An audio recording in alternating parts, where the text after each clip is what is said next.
All right, hello everyone. Dr. Krista here from Wave of Life Chiropractic Center, and today we are doing our spinal workshop on yoga for core. So this is the 5th yoga class in our series, and we are going to be focusing specifically on the core muscles. Now, a lot of times when people hear core, they automatically think of their abs or the front part of their core. They don't establish or think about the fact that it includes the back muscles as well. So there's actually 30 different muscles that make up your core. And those muscles work synergistically so that the rest of your body can be stabilized. Now, by having a strong core, some of the different benefits that I would normally ask you if we were in person so that we could engage would be that it helps with your posture, it helps with your balance, it helps stabilize things so that your spine is actually in the proper position and that you don't actually have to have any low back pain. So that is one of the main things that having a strong core really helps us chiropractically, because it helps stabilize the spine and allow those subluxations to not have the likelihood of occurring as frequently. So one of the ways that we see this in our office is that when we do your muscle tension scans, some of you may have experienced yellow bars that come across the screen, and you'll know what I'm talking about if you've been in the office. And if you're interested in knowing more, then definitely give our office a call and we can definitely show you what that's all about. But those yellow bars indicate a weak signal. So it's not picking up on any sort of severity readings or any sort of muscle tension at all, just because it's too weak of a signal and it's not picking up that electricity. So our goal with this class is to help you give some different tools, some different modifications so that you can establish some different core activities into your routine daily so that we can get those yellow lines to turn hopefully into white so that we have those equal length light bars on both sides of the screen like we're looking for. Now, some of the different things on the opposite side, if you have a weak core, is that you are more prone to low back pain or more muscle injuries or strained sprains of the spine or even other parts of your body, because if you're not having a strong core and things aren't working synergistically like we talked about, then we're not having that harmony, so other areas of the body actually have to work harder. So we are going to get started today, and like I said, with all of our yoga classes, if anything is too painful, definitely don't do it. Pick back up with us in a little bit, take a small breather. You might need some water with this class. This is one of the more challenging yoga workshops that we do just because it is all geared towards core. Now, most yoga classes would not be strictly core, but with all of our workshops, with the time constriction that we have, I always make sure to give you as many resources as you can. And like I said, use snippets, use certain ones. You don't have to do the entire sequence every single day, but I want to provide you with those different options so that you have them. And we will also be giving you different modifications so that if you're more intermediate or if you're more of a beginner and you're working on that core strength, it's good for everybody. Okay, so let me just push this button here and we will just get started. So the next most important thing to note, especially with core, is your breath work. So we're going to start in what's known as hero's pose, which is where you're seated just like this on top of your heels, so like this. If that's not comfortable for you, finding an easy seat on your bottom is fine as well. But what I want you to do is take your right hand to your chest and your left hand to your stomach or your diaphragm here. And what we're going to focus on is fire breathing for the first few seconds of this practice. And this practice of breath is going to be exclusively focusing on the exhale. So I want you to breathe through your nose, and you're going to exclusively breathe out. And you're going to feel that your stomach is pressing out against that left hand. And that's really what you want to focus on. It's going to be building heat in your body, and then it's engaging your core so that it's preparing us for the different poses that we're going to be doing, okay? So it's going to look something like this.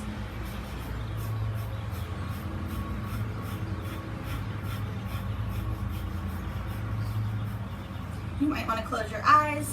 You're definitely going to feel that. If you're struggling with that, it's actually going to sound like you're a panting dog, and you can do it with your mouth open as well, with your tongue hanging out if you actually want to practice that to get a sense of what it's actually supposed to be feeling like. And then you can eventually close your mouth and start the exhale outward, trying to sense that as well. So I want you to try to do that for about a minute. If you get lightheaded, definitely stop. Take a nice actual couple breaths in and out through your nose regularly, and then maybe try again in a little bit.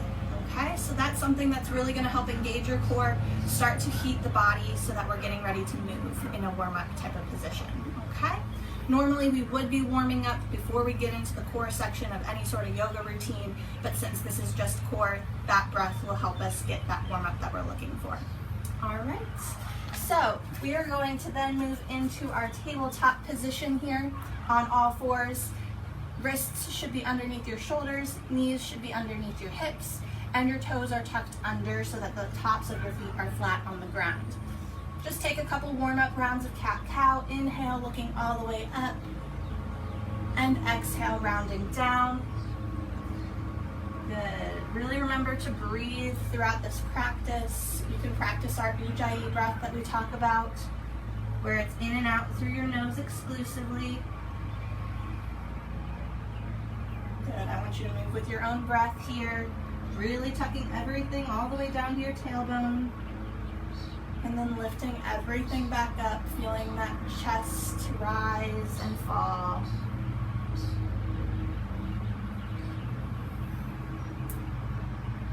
Good. From here, you're going to tuck your toes under so that the balls of the feet are on the ground, and you're going to lift your hips up into a downward facing dog. Good. Pedal out your dog here for a minute, bending the right knee and then the left, stretching out those hamstrings. Good. Now from here, we're going to do what's known as a plank wave. So we're going to come from our downward facing dogs and push our weight forward into our wrists and come into a plank. Remember, with a plank, we want to keep as straight of a back as possible, really making sure that our tailbone's tucked under as well so that our butts aren't up in the air. Nice flat line. And what we're going to do is move with our breath. So we're going to do an inhale, come up to a downward facing dog. Exhale to a plank. Good. Moving with your breath, inhale, downward facing dog. And exhale to a plank. Inhale. And exhale. Trying to get 10 rounds of this would be ideal. If you find that it's too much on your wrists, you could always come down onto your knees.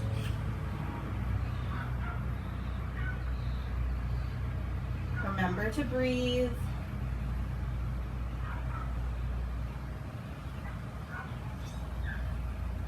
Good. Now coming back to that downward facing dog, finding stillness here. Catching your breath, taking a nice deep inhale through your nose and exhale out through your mouth. Nice cleansing breath. 2 more just like that, in through your nose and exhale out through your mouth.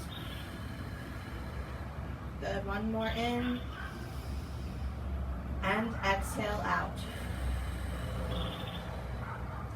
Good. From here, you're going to lift your right leg up towards the ceiling.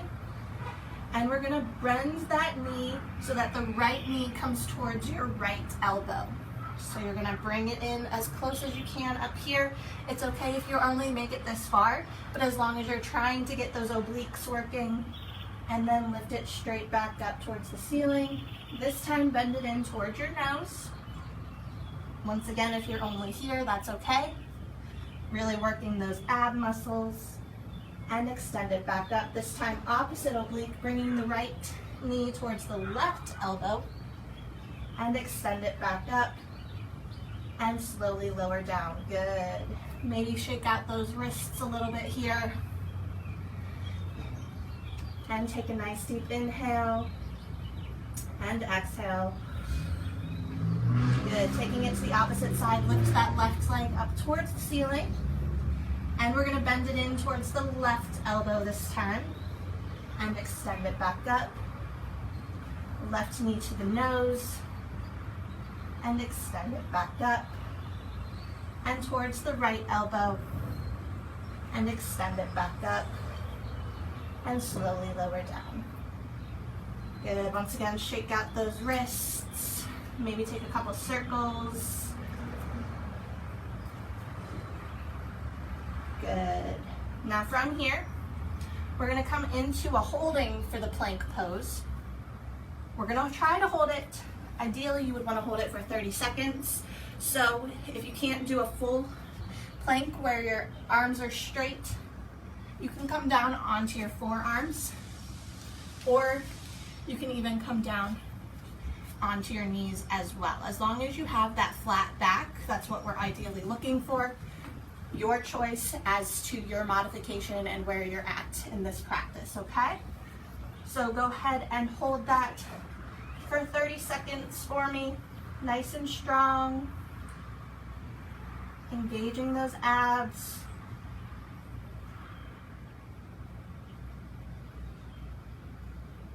Nice and strong breath so that you don't have to fall out of it.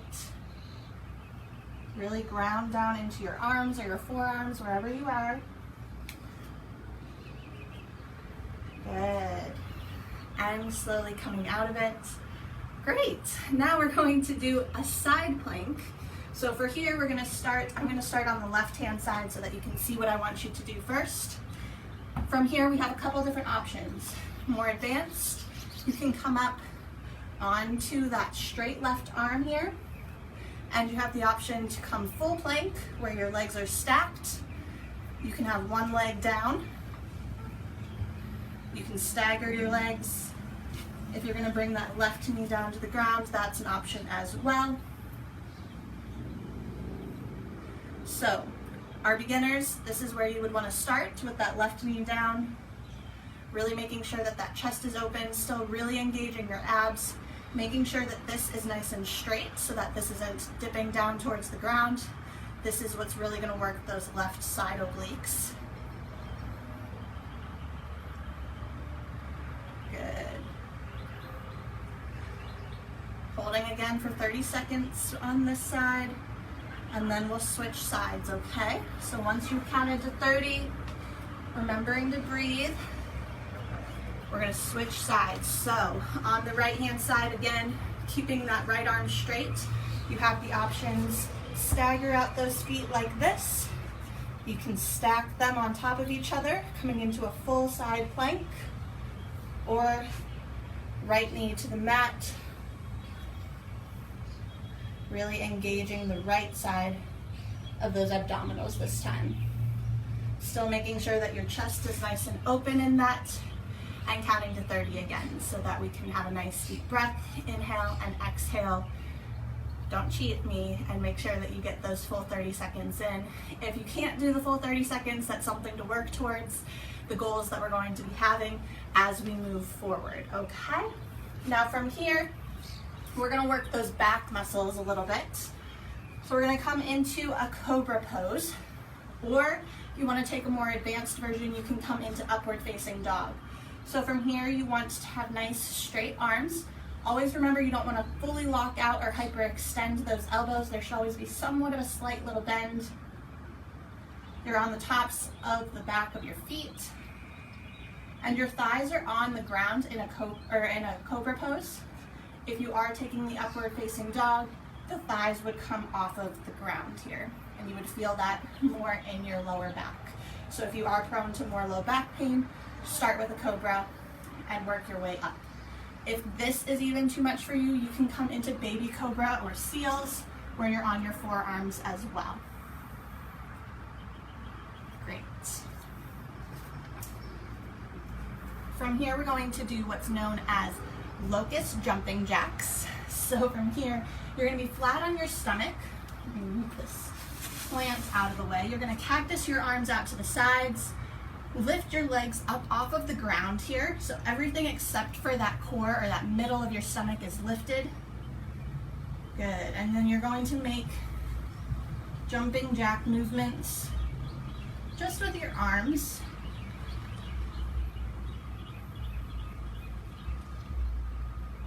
Make sure to breathe here. Coming back to the 90-degree angle with your arms and then pushing them towards each other at the top. Aiming for about 10 to 20 of these. finding that spot on the ground that you can focus on looking at.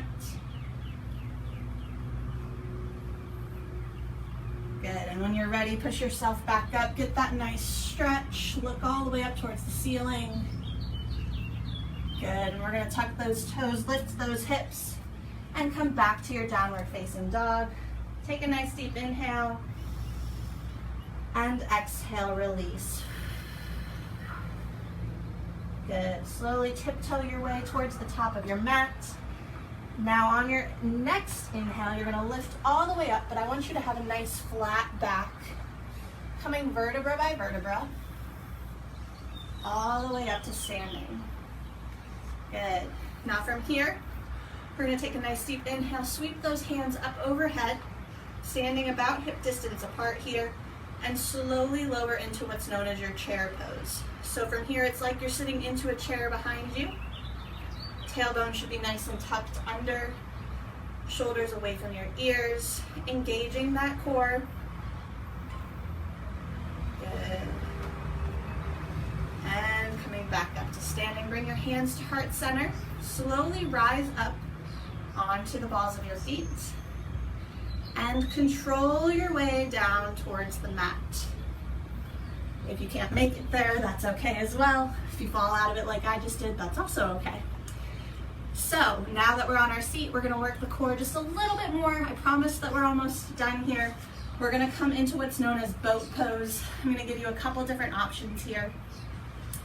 Holding here, you want your legs to be flat, parallel with the ground, arms out to the side, not touching the legs, just hovering to the sides. Couple options, you can either do heel touches here, one at a time, right, then left, coming back to that parallel position in the middle.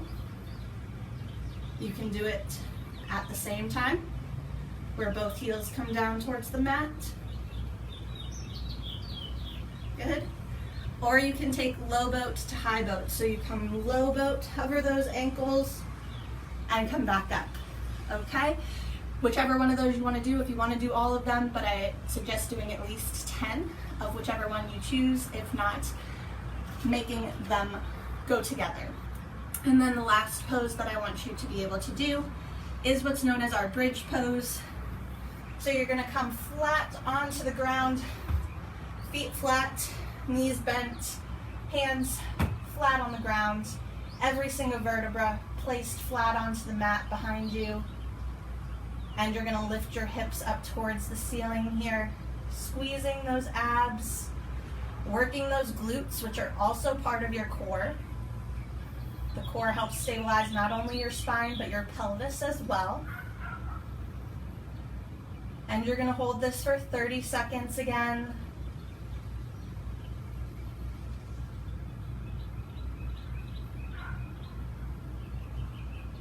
And when your 30 seconds is up, you'll slowly lower down. And because you worked so hard for it, you'll come into Shavasana, where your legs are extended down towards the mat. Bring your palms facing upwards, accepting all of the energy that you just put in. And take a minute of rest here and relax. Make sure that you focus back in on your breathing, slowing that down. Nice deep inhales and exhales. And really thank yourself for showing up and working on your core. Like I said, you don't have to do all of that. That is pretty intense to do all of it at once. But you can take pieces of it if you want to just do the boat, if you want to just do the planks. They'll start to see an increase in your core strength, and we hope to see that at your next re-exam as well. If you have any questions, make sure to comment below. If you know of any friends that could benefit this or from this workshop, make sure to share it to your page, and also make sure to let us know that you were watching by commenting below as well. And we'll see you at your next appointment, guys. Bye.